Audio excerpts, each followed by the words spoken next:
कोई एक retail investor है जिसने बस अभी शुरू किया पैसा कमाना, उसको म्यूचुअल फंड्स में इन्वेस्ट करना है। मैं बोलूंगा सबसे पहले ना तो इंडेक्स फंड में इन्वेस्ट कर। मेरे इंडेक्स फंड में 4 साल में पता है कितना रिटर्न है?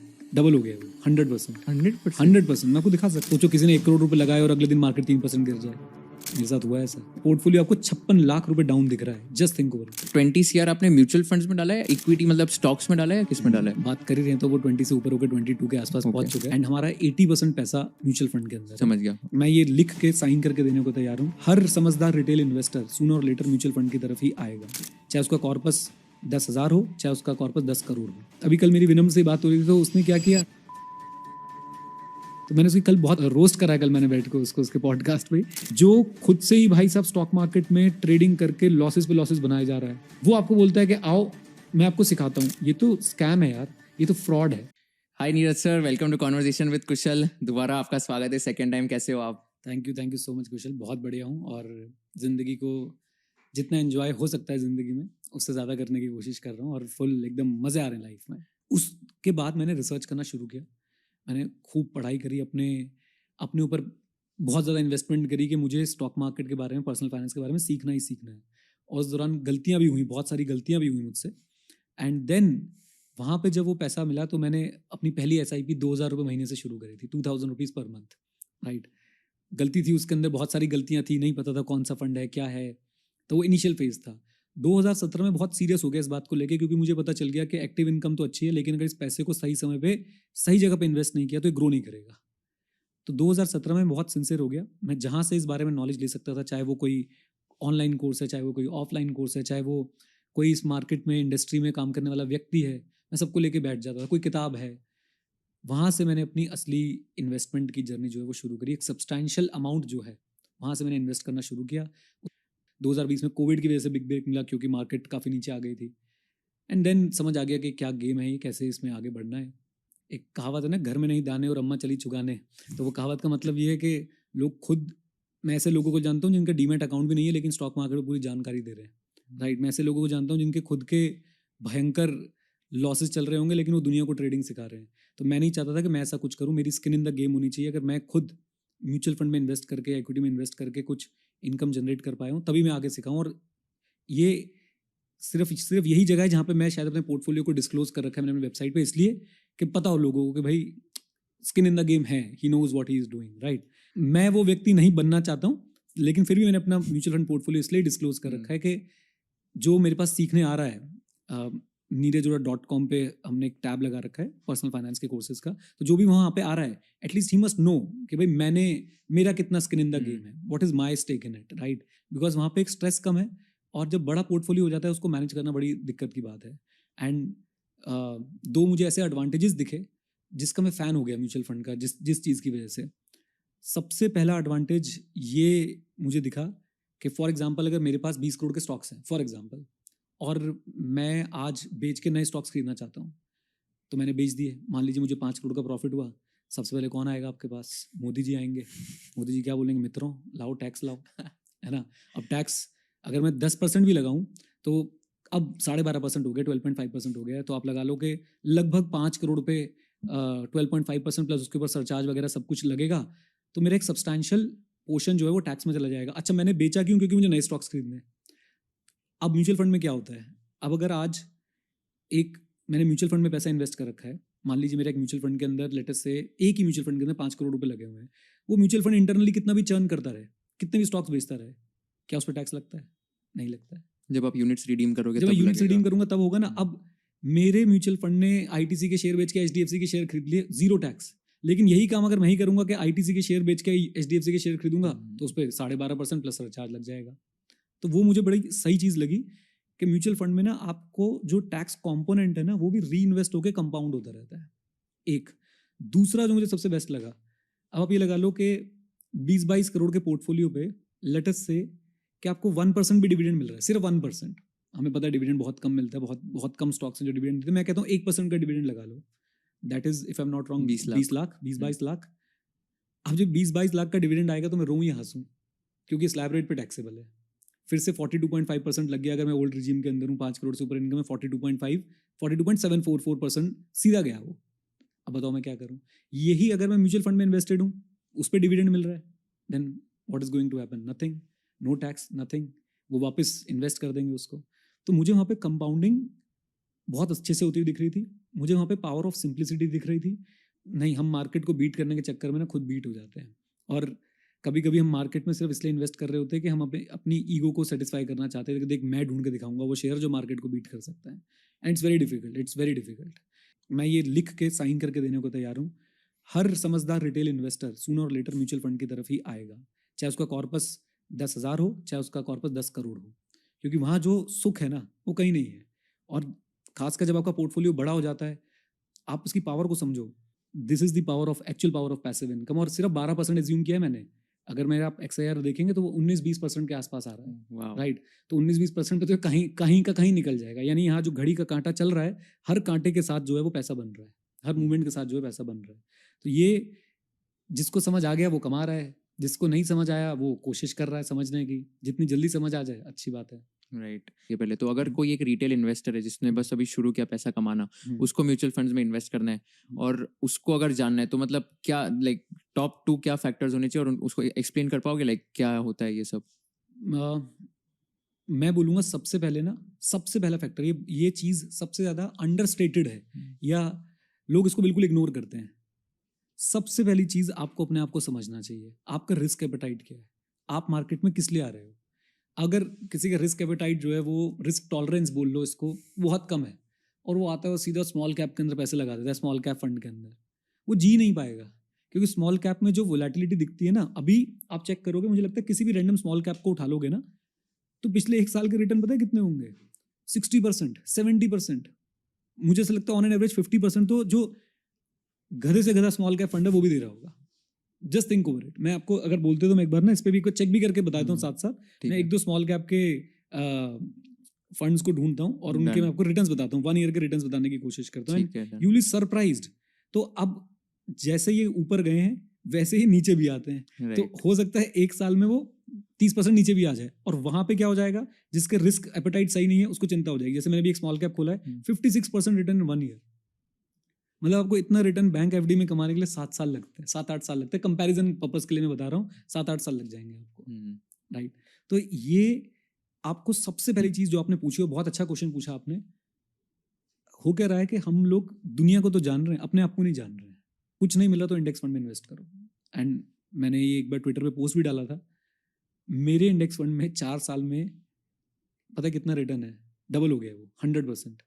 100% मैं आपको दिखा सकता नहीं, हूँ। मतलब ये 4 साल का 100% ओवर 4 इयर्स बोल रहे हो? Over 4 years, Okay, over okay, 4 years हाँ। बोल रहा हूँ मैं। मतलब 15-20% क्या होगा ये? हाँ, मतलब ये कैलकुलेट कर सकते हैं हम कैलकुलेटर पे। तो फिर भी आप ये देखो कि द पावर ऑफ सिंप्लिसिटी। मैंने 66 लाख रुपीस लगा रखे हैं उसके अंदर, और 66 लाख का ही प्रॉफिट है। बहाने हमारे पास इतने हैं। मैं कह रहा हूँ यार 500 रुपये महीने से स्टार्ट कर लो, वो नहीं होगा। क्या करना है, मुझे ट्रेडिंग करनी है, मुझे FNO करना है। क्यों करना है? उसमें 10% दिन का बनता है भाई, 10% साल का तो कमा के देख एक बार पहले, वो नहीं चाहिए। तो ये प्रॉब्लम्स हैं। खैर, जो आपने बोला, मेरे लिए सबसे फर्स्ट प्रायोरिटी होगी नो योर सेल्फ फर्स्ट। अपना रिस्क एपेटाइट समझो, रिस्क टॉलरेंस समझो, अपने गोल्स समझो, वाई यू आर इन्वेस्टिंग, आपका टाइम होराइजन समझो, and then select the schemes, then select the mutual funds. Index fund वो है जो आपका एक, हर हिंदुस्तानी का, यहाँ जितने लोग बैठे हैं, including Rahul, including everyone sitting over here, सबका जन्मसिद्ध अधिकार है इंडेक्स फंड के रिटर्न कमाने का। हम उस अधिकार को ठुकरा रहे हैं। ऐसी चीज़ है इंडेक्स फंड, मैजिक है इंडेक्स फंड, भगवान का आशीर्वाद है इंडेक्स फंड। एक रिटेल इन्वेस्टर के लिए तो समझ लो कि भगवान का भेजा हुआ कुछ अवतार है इंडेक्स फंड, और क्यों सबको इसमें इन्वेस्ट करना चाहिए। So let's start with what is index. Index is basically it's a statistical term to measure the change. आपने शायद सुना होगा इन्फ्लेशन इंडेक्स। तो what is inflation index? Inflation index measures the inflation, कि हिंदुस्तान में इन्फ्लेशन कितना ऊपर कितने नीचे जा रहा है। देन टर्म बना स्टॉक मार्केट इंडेक्स। अब स्टॉक मार्केट इंडेक्स क्या है? The mechanism to measure the change in the stock market. Okay, stock market हमारे पास 2 मेजर स्टॉक एक्सचेंज है, NSE BSE, national stock exchange, Bombay stock exchange. दोनों के index हैं, एक का निफ्टी 50 है नेशनल स्टॉक एक्सचेंज का, और BSE का है सेंसेक्स, राइट। अब ये निफ्टी 50 बना कैसे हुआ है? नाम से ही क्लियर है, top 50 companies of India according to market capitalization. What is market capitalization? Number of shares multiplied by market price. तो लेट अस से अगर किसी के 1 लाख शेयर और 20 रुपये उसका प्राइस चल रहा है तो 20 lakh is the market capitalization. मैं कुछ कंपनीज के नाम लेता हूँ, जैसे कि रिलायंस, तो रिलायंस टॉप मार्केट कैप रखता है, तो वो इंडेक्स निफ्टी 50 का पार्ट है। HDFC टॉप मार्केट कैप रखता है, निफ्टी 50 का पार्ट है। और हर किसी की वेटेज है इंडेक्स में, जैसे रिलायंस की वेटेज होगी 10-12% के आसपास, आउट ऑफ 100 10-12% इंडेक्स का रिलायंस कवर करता है, ऐसे HDFC कवर करता होगा। ये मैं अप्रॉक्सीमेट फिगर्स बता रहा हूँ, आप लोग चेक भी कर सकते हैं। तो अभी टॉप 50 कंपनीज की बास्केट है इंडेक्स, जिसे हम बोलते हैं निफ्टी 50। और जो मैंने बात बोली कि हर किसी का, हर हिंदुस्तानी का अधिकार है इससे पैसे कमाना, वो मैं क्यों बोल रहा हूँ। मैं टॉप 50 कंपनीज में से कुछ के नाम लेता हूँ, Reliance, HDFC, Nestle, ITC, TCS, L&T भी शायद होगी, राइट। और अगर आप लिस्ट बोलोगे मैं निकाल के आपको दे देता हूँ, हिंदुस्तान यूनिलीवर। मेरा एक सवाल है, क्या आप इनके कोई प्रोडक्ट्स यूज करते हैं? एयरटेल के, रिलायंस के, HDFC बैंक के कोई प्रोडक्ट यूज करते हो कुछ आप? मैं मतलब थोड़े कंपनीज के, सारे कंपनीज के हाँ, नहीं, मतलब 50 में से कुछ पर- कंपनीज के हाँ, करते हो ना? मतलब जैसे HUL के करता हूँ, यस यस यस। फिर वोडाफोन आइडिया, ITC के भी करते होंगे, ITC के, कुछ हाँ। लोग अच्छे करते होंगे, कुछ लोग धूम्रपान झंडिका का उपयोग करते होंगे। हाँ, एनीवेज, ITC के, हाँ, बिस्किट्स मैं करता हूँ। हाँ, तो मैं आपको इसका अब बताता हूँ क्यों ये जन्मसिद्ध अधिकार है। एक कंपनी का लंबे समय में स्टॉक प्राइस ऊपर क्यों जाता है? शॉर्ट टर्म में तो सेंटिमेंट्स पे जाता है। शॉर्ट टर्म में आज आप ITC का बिस्कुट खा रहे हो, उसमें से भाई कीड़ा निकल गया, आपने सोशल मीडिया पे डाल दिया, तो हो सकता है वो इतना वायरल हो जाए आज की डेट में कि भाई जैसे मैगी में हो गया था कि मैगी के अंदर जो है जहर है और ये है वो है, नेस्ले का स्टॉक प्राइस नीचे आ गया था। But do you know long run में किसी स्टॉक का प्राइस ऊपर क्यों जाता है? प्रॉफिट्स बढ़ेंगे, रेवेन्यूज बढ़ेंगे। बिल्कुल बिल्कुल सॉलिड, बिल्कुल सही बात बोली आपने, प्रॉफिट्स। अब इन कंपनी के प्रॉफिट्स और रेवेन्यू कौन बढ़ा रहा है? प्रमोटर, नहीं, तो हम मतलब हम ही तो परचेजर हैं उनके। अच्छा, वैसे, हाँ, उनका रेवेन्यू कौन बढ़ा रहा है? हम लोग बढ़ा रहे हैं। उनके प्रॉफिट्स कौन बढ़ा रहा है? हम लोग बढ़ा रहे हैं। मतलब कस्टमर बेसिकली। यस, कस्टमर, और पूरा हिंदुस्तान मिलके बढ़ा रहा है। मुझे लगता है ITC रैंडमली किसी भी एक मिडिल क्लास हाउस होल्ड के घर में चले जाओगे, वहां ITC यूनिलीवर का प्रोडक्ट तो मिल ही जाएगा, करेक्ट। एयरटेल का फोन मिल ही जाएगा। So my humble point is कि जब इन कंपनीज का प्रॉफिट हमारी वजह से बढ़ रहा है, तो क्या इनके प्रॉफिट्स में हमारी हिस्सेदारी बनती है कि नहीं बनती है? बनती है। हम लेते नहीं है। अगर आप निफ्टी 50 का डेटा उठा के देखोगे, सन 2000 से लेके 2024 में हम लोग बैठे हैं, इसका टोटल रिटर्न इंडेक्स अगर आप चेक करोगे तो मुझे लगता है 12 से 13% के आसपास का रिटर्न दिया है पर एनम। और 12 से 13% का रिटर्न वेल्थ क्रिएट करने के लिए बहुत होता है। अगर आप, मैं ये नहीं बोल रहा कि सन 2000 में किसी ने 1 लाख डाले होते तो आज क्या हो गया होता, ये सब बेकार की बात है। वो वहां से 500 रुपए महीने की SIP भी शुरू करता ना, 500 रुपए, आई थिंक वो तो वहां पे हो सकता था। 500 महीने की SIP शुरू करता, उसे 10% से बढ़ाता रहता, तो आज कमाल हो गया होता। अब यहाँ पे एक गिल्ट फीलिंग भी आती है कि हाय हम कहाँ थे 2000 में। कोई बात नहीं, आप शुरू कर दो, आप स्टार्ट करेंगे, आपका मार्केट्स में थोड़ा सा इंटरेस्ट आएगा, आप जागरूक बनेंगे, क्योंकि मुझे पता है यार मेरा एक जगह सही चल रहा है ना, मैं उस पर डबल डाउन कर रहा हूँ ना बढ़िया से, राइट। और ये बात सबको माननी पड़ेगी कि आपकी एक लिमिटेशन है। और हम लोग क्या करते हैं, एक टैब में ट्विटर खोल लिया, एक में लिंक्डइन खोल लिया, एक में भाई साहब अपना कोई कोर्स ले रखा है, एक में पॉडकास्ट चला लिया और सब सीख रहे हैं एक साथ। कहाँ ले जाओगे इतना सब कुछ सीख के? और सीख भी पाओगे कि नहीं सीख पाओगे? सीख भी पाओगे तो क्या आप एक्चुअली में उतना सब अप्लाई भी कर पाओगे कि नहीं कर पाओगे? यार एक दो चीजें सीखो, ढंग से अप्लाई करो, देखो जिंदगी कैसे बनती है। मैंने इंडेक्स फंड मैंने शुरुआत इंडेक्स फंड से ही करी थी।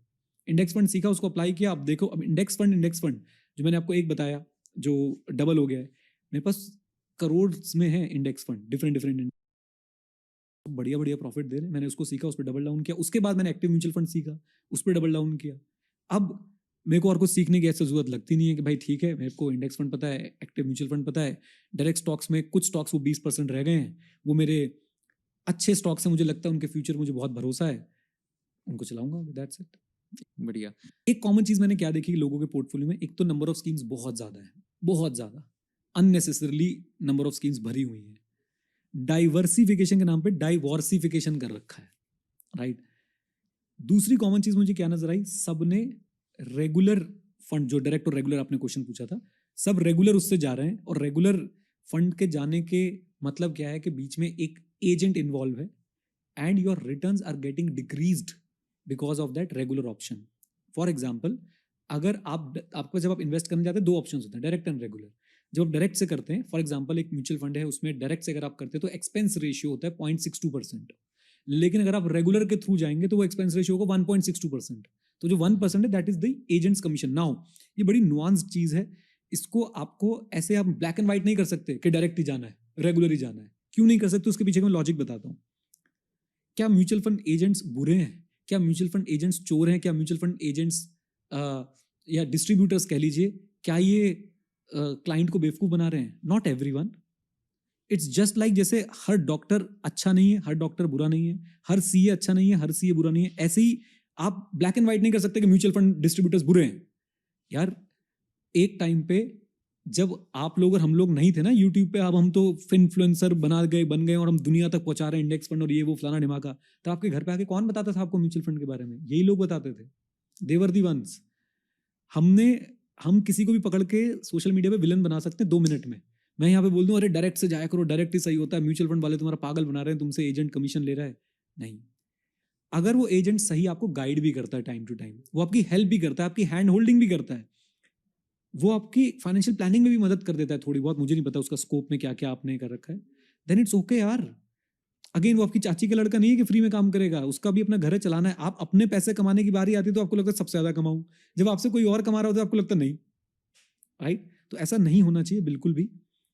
मैं ये कहना चाहता हूं कि अगर आप खुद से काबिल हैं, या तो आपको खुद आती हो चीज, या फिर आप उसको सीखो, या फिर आप भाई डीलर, डिस्ट्रीब्यूटर पे, एजेंट पे, एडवाइजर पे डिपेंड करें। राइट? एंड मार्केट में बहुत सारे तरह के आपको एडवाइजर्स मिलेंगे, एक फी ओनली एडवाइजर्स भी होते हैं, एंड आई थिंक वो बहुत अच्छे होते हैं। हर कोई यहाँ पे 2 पैसे कमाने के लिए बैठा है मेहनत करके। आई अंडरस्टैंड कुछ लोग गलत होते हैं, कुछ लोग सही होते हैं। अब आप ये देखो ना, यूट्यूब पे भी, हमारी फ्रेटर्निटी में भी, आपकी फ्रेटर्निटी में भी कुछ लोग अच्छे हैं, कुछ लोग बुरे हैं, कुछ लोग जेन्युइन है, कुछ लोग वैल्यू दे रहे हैं, कुछ लोग वैल्यू दे ही नहीं रहे हैं। तो आपको वैसे पहचानना है कि सामने वाला बंदा वैल्यू दे रहा है कि नहीं दे रहा है। अगर वैल्यू दे रहा है, there is no harm in paying to that person. जो खुद से ही भाई साहब स्टॉक मार्केट में ट्रेडिंग करके लॉसेस पे लॉसेस बनाया जा रहा है, वो आपको बोलता है कि आओ मैं आपको सिखाता हूँ, यहाँ तक भी गलत नहीं है, वो सिखा सकता है क्योंकि उसने लॉसेस बनाए, उसको गलतियां पता है, लेकिन वो ये बोल के आपको बुला रहा है कि आओ मैं आपको सिखाता हूँ क्योंकि मैंने प्रॉफिट्स बना रखे हैं। ये तो स्कैम है यार, ये तो फ्रॉड है। ऐसे ही आई नो पीपल, पता नहीं अब क्या होगा, लेकिन जब मैं उस व्यक्ति से फर्स्ट टाइम मिला था, उसका यूट्यूब पे चैनल है भाई स्टॉक मार्केट से रिलेटेड, उसका डीमैट अकाउंट नहीं है। अब आप बताओ। तो लेकिन फिर बोलूंगा, हर किसी को एक ही नज़र से देखना गलत है। ऐसे भी लोग हैं जो जेन्युइनली बहुत अर्न कर रहे हैं, जिनका बहुत नॉलेज है, उसको इम्प्लीमेंट करके उन्होंने अच्छा पोर्टफोलियो बनाया है, उसको सीख भी रहे हैं, सिखा भी रहे हैं, आपको ढूंढना पड़ेगा।